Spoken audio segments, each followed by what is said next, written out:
Hello everyone. तो कैसे आप लोग। मैं हूं सरवन और आप सुन रहे हैं सरवन की हॉरर स्टोरी।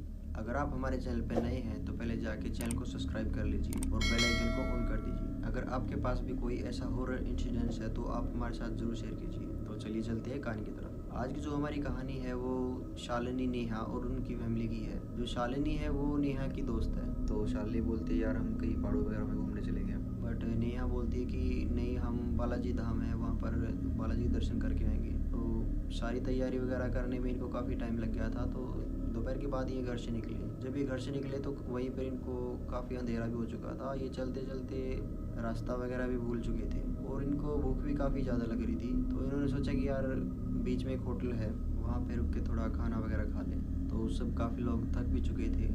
जब ये लोग वहाँ से अपना खाना खा के निकल रहे थे तो शालिनी बोलती है कि यार नेहा, हम तो रास्ता भूल चुके हैं, तो अब क्या करेंगे। तो नेहा बोलती है कि डोंट वरी, हम गूगल मैप की मदद लेंगे। नेहा अपना गूगल मैप ऑन कर लेती है और जब गूगल मैप पे बालाजी धाम का एड्रेस फिल करती है तो उनको जाते हुए काफ़ी टाइम हो गया था। तो शालिनी पूछती है कि काफ़ी टाइम हो गया लेकिन अभी तक बालाजी धाम आया क्यों नहीं है। तो गूगल मैप ने उन्हें काफ़ी दूर गलत डायरेक्शन में भेज दिया। तो उनको वहाँ पे एक आदमी मिला और तो शालिनी ने जब उस आदमी से बालाजी धाम का रास्ता पूछा तो वो बालाजी धाम नाम सुन के थोड़ा अजीब सा फेस बनाते हुए उनको बालाजी धाम का रास्ता बता दिया। फिर कहीं जाके ये लोग बालाजी धाम पर 3 घंटे एक्स्ट्रा ड्राइविंग करने के बाद 11 बजे जाके वो वहाँ पे पहुँचे और रात काफ़ी हो चुकी थी तो मंदिर भी बंद हो गया था। और शालिनी बोलती है कि अब क्या करें। तो नेहा अपने फ़ोन से होटल सर्च करने के बाद वो उसे एक अच्छा सा होटल मिल भी जाता है। वो वहाँ पे एक रूम बुक कर लेते हैं। सारे लोग जब उस रूम पे जाते हैं तो जैसे अपने अपने बेड पे आराम करते हैं। जब सभी लोग रात भर की थकावट के कारण अपनी नींद पूरी करके सुबह के टाइम 4 बजे आरती का टाइम होता है, उस टाइम पे सभी लोग उठते हैं। तो जो नेहा होती है वो शालिनी को बोलती है कि यार चलो आरती का टाइम हो चुका है, कम से कम हम सुबह की आरती तो ले लें। शालिनी बोलती है कि यार मेरे पैरों में काफ़ी दर्द हो रहा है तो मैं आ नहीं पाऊंगी, सॉरी आप ही लोग जाओ। तो ये सब बोल के शालिनी फिर से सो जाती है लेकिन सबको थोड़ा अजीब सा लगता है। तो सभी लोग शालिनी को थोड़ा ज़बरदस्ती करके उठा के मंदिर की आरती के लिए लेके जाते हैं। तो शालिनी वहाँ पे खड़ी खड़ी सभी लोगों को थोड़ा अजीब ढंग से देख रही थी।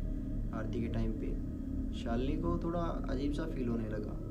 वो आरती के भजनों को सुन के थोड़ा पागल बिहेव करने लगी और सभी लोग उसको देख के थोड़ा चौंक भी गए थे कि ये क्या हो रहा है। शालिनी एकदम अपने जो आरती की लाइन थी उससे एकदम बाहर निकल के भागने वाली थी तो नेहा ने उसका हाथ पकड़ लिया। उसने नेहा को धक्का मारा और वो जब अपना हाथ छुड़ा के भाग रही थी तो काफ़ी लोगों ने उसे पकड़ लिया।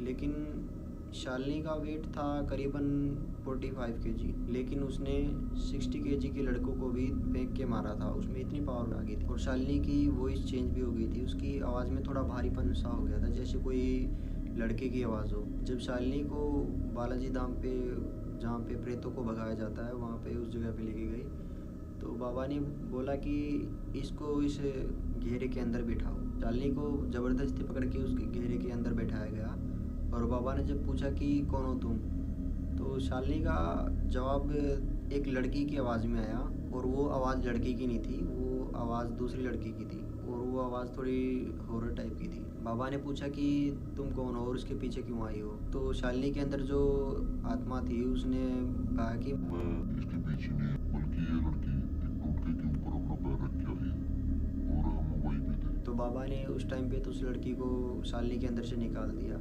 लेकिन शालिनी के घर वालों को लगा कि अब बला टल चुकी है।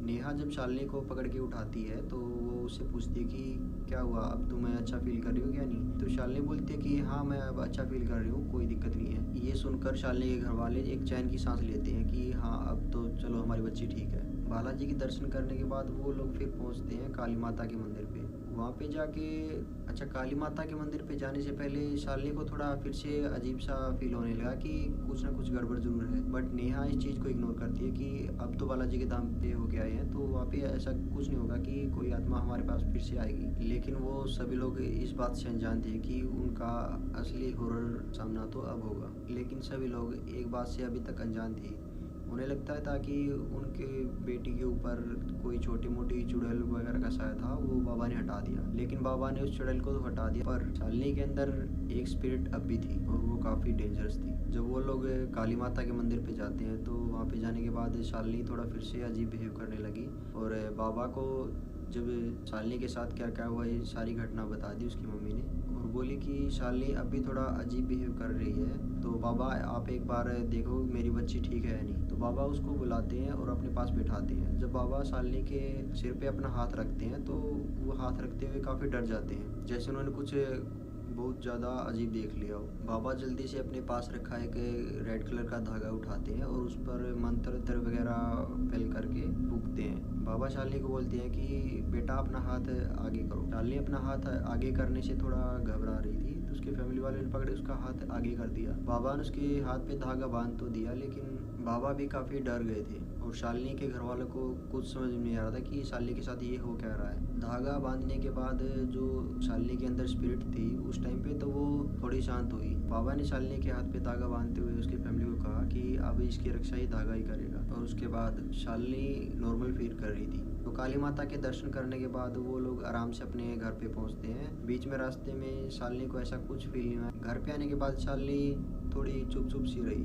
ना किसी से बोलना ना किसी को कुछ सुनाना, और शालिनी को कोई कुछ बोलता तो उसका जवाब सिर्फ हाँ और ना में देती। उसने खाना पीना भी काफ़ी कम कर दिया था। एक दिन शालिनी की मम्मी शालिनी के पास बैठती है और उसके सिर पे हाथ फेरते हुए उससे पूछती है कि बेटा क्या बात है, जब से हम लोग काली माता और बालाजी के दर्शन करके आए हैं तब से तू थोड़ी चुप से रहने लगी, क्या बात है। तो शालिनी कोई जवाब नहीं देती। फिर से उसकी मम्मी पूछती है तो फिर से शालिनी कोई जवाब नहीं देती। तो शालिनी की आवाज़ चेंज होती है और उसका फेस भी बिल्कुल वाइट होता है और उसकी आंखें काली हो जाती हैं और शालिनी की आवाज़ में भी काफ़ी भारीपन होता है, जैसे कोई बड़ा आदमी बोल रहा हो। शालिनी उस आदमी की आवाज़ में उसकी मम्मी को बोलती है कि ये बुढ़िया यहाँ से चली जाओ वरना अपनी जान से हाथों बैठे। इतना सुनते ही शालिनी की मम्मी के पैरों तले से मानो ज़मीन ही खिसक गई। वो ये आवाज़ सुन के हक्का बक्का रह गई। शालिनी की मम्मी ने कई बाबाओं को तांत्रिकों को शालिनी को दिखाया, बट उसका कोई सोल्यूशन नहीं निकला। अब चीज़ें थोड़ी और बदलने लगी थी। एक दिन की बात होती है, शालिनी के घर के आगे से एक सिद्ध बाबा निकल रहे होते हैं। तो जो बाबा होते हैं वो शालिनी के घर के आगे खड़े होके शालिनी के घर को घूरे जा रहे हैं और शालिनी की मम्मी उन बाबा जी को देख लेती है। तो बाबा जी के पास शालिनी की मम्मी जब जाती है तो बाबा जी उन्हें बोलते हैं कि आपके घर में एक बुरे जिन का साया है। तो शालिनी की मम्मी ये सुन के काफ़ी डर जाती है। तो बाबा जब शालिनी के पास जाते हैं तो उन्हें देखते ही वो सब समझ जाते हैं। शालिनी की मम्मी है वो काफ़ी रो रही होती है और वो बाबा को बोलती है कि महाराज अब आप भी कुछ करो, मेरी बच्ची दिन बर दिन बीमार होती जा रही है। तो बाबा बोलते हैं कि इसका एक ही उपाय है, अगर इस जिन को शालिनी के अंदर से नहीं निकाला गया ना तो ये 14 दिन के बाद शालिनी को अपने साथ ही लेके जाएगा। इतना सुनते ही शालिनी की फैमिली वाले काफ़ी डर जाते हैं कि जवान बेटी है, अगर कुछ हो गया तो क्या करेंगे। बाबा अपने झोले के अंदर हाथ डालते हैं और उसमें से एक राख की मुट्ठी लेके एक गोल घेरा बनाते हैं और उस घेरे के अंदर शालिनी को बिठाया जाता है और उस घेरे को मंत्रों से अभिमंत्रित कर दिया जाता है ताकि शालिनी के अंदर जो स्पिरिट है वो किसी को हार्म ना करे। तो इतना सब करने के बाद बाबा जब शालिनी के ऊपर राख को फूकते हैं और उससे पूछते हैं कि कौन है तुम और इस बच्ची को क्यों तंग कर रहा है। तो फिर से शालिनी की आवाज़ काफ़ी बूढ़े आदमी जैसी हो जाती है और वो बोलता है कि मैं एक जिन हूँ, मैं इस लड़की को अपने साथ लेके जाऊँ, अब इसे मुझसे कोई नहीं बचा सकता। और जो शालिनी के अंदर वो स्पिरिट होती है वो इतनी पावरफुल है कि उस स्पिरिट को वो बाबा भी शालिनी के अंदर से नहीं निकाल पाते। और कुछ दिन बीत जाने के बाद जब 13वां दिन आता है तो वो जिन उस शालिनी को अपने साथ ले ही जाता। कोई भी शालिनी को बचा नहीं पाया, यहाँ तक कि उसके घर वाले भी। और अब उनके घर वालों के पास पछतावे के अलावा और कुछ नहीं बचा। शालिनी के साथ जो ये हॉरर इंसिडेंट्स हुआ है ये उसकी दोस्त नेहा ने खुद हमारे साथ शेयर की है। अगर आपके पास भी कोई ऐसी हॉरर इंसिडेंट्स हो तो आप हमारे साथ ज़रूर शेयर कीजिए। तब तक के लिए बाय बाय।